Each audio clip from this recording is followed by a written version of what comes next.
بسم اللہ الرحمن الرحیم۔ السلام علیکم۔ آخری میسیج۔ میرا نام ہنا ہے۔ میں ایک عام سی لڑکی ہوں، جیسے آج کل کی ہر لڑکی ہوتی ہے، خوابوں میں الجھی، دل میں کچھ کہنے کی خواہش لیے مگر چہرے پر مسکراہٹ سجائے۔ میری زندگی میں سب کچھ ٹھیک چل رہا تھا جب تک ریحان نہیں آیا۔ ہماری کہانی کسی فلم کی طرح نہیں تھی، بس ایک سادہ سا آغاز۔ انسٹاگرام پر ایک میسیج آیا، تمہاری مسکراہٹ بہت خوبصورت ہے۔ پہلے تو میں نے نظر انداز کر دیا، مگر اگلے دن اس نے ایک شعر لکھا۔ وہ شعر جیسے دل کے اندر اتر گیا۔ آہستہ آہستہ باتیں روز کی عادت بن گئیں۔ صبح کا پہلا سلام، رات کا آخری خیال، سب ریحان کے نام تھا۔ میں کبھی نہیں چاہتی تھی کہ کسی سے یوں دل لگ جائے، مگر دل کب سنتا ہے۔ میں اس کی باتوں میں سکون محسوس کرنے لگی۔ وہ کہتا تھا، تم میری زندگی کی وہ روشنی ہو جو باقی سب دھندلا دیتی ہے۔ میں نے یقین کر لیا، شاید اس لیے کہ میں ماننا چاہتی تھی۔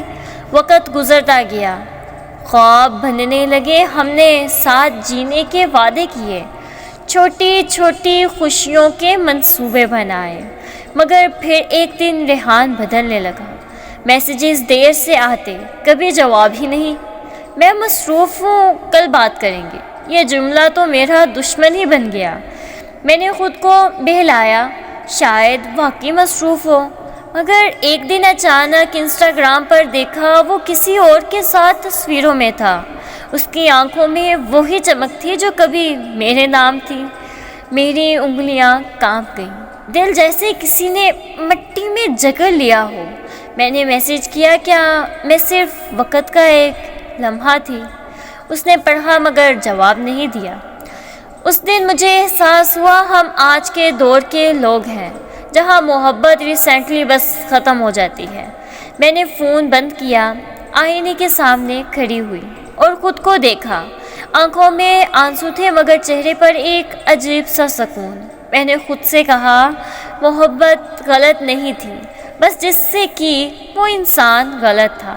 کچھ دن بعد میں نے اس کے سارے میسیجز ڈیلیٹ کر دیے، نہ نفرت سے نہ غصے سے، بس اس لیے کہ کچھ کہانیاں یادوں میں قید نہیں رہتی، وہ دل میں بس جاتی ہیں۔ آج بھی جب کسی دوست کے فون پر نوٹیفیکیشن کی آواز آتی ہے، میرا دل ایک لمحے کو رک جاتا ہے۔ پھر میں مسکرا کر سوچتی ہوں، کاش محبت میں اندھا ہونے کا بٹن ہوتا ہے، لیکن شاید زندگی اسی کا نام ہے۔ ہم کچھ کھو کر سیکھتے ہیں اور پھر وہی زخم ہمیں مضبوط بناتے ہیں۔ میں نے ریحان کو کبھی بد دعا نہیں دی، کیونکہ اس نے مجھے دکھ نہیں، سبق دیا تھا۔ اب اگر کوئی کہتا ہے مجھے تم پسند ہو، میں مسکرا دیتی ہوں، کیونکہ میں جان چکی ہوں محبت صرف لفظ نہیں، ذمہ داری ہے، اور جو اسے نبھا نہیں سکتا اسے کہنا بھی نہیں چاہیے۔ کبھی کبھی رشتہ ختم نہیں ہوتا، بس خاموشی اتنی گہری ہو جاتی ہے کہ الفاظ ڈوب جاتے ہیں اور ہم سوچنے پر مجبور ہو جاتے ہیں، کیا واقعی محبت ختم ہوئی تھی، یا ہم بس سمجھ نہیں پائے کہ اسے کیسے نبھانا تھا۔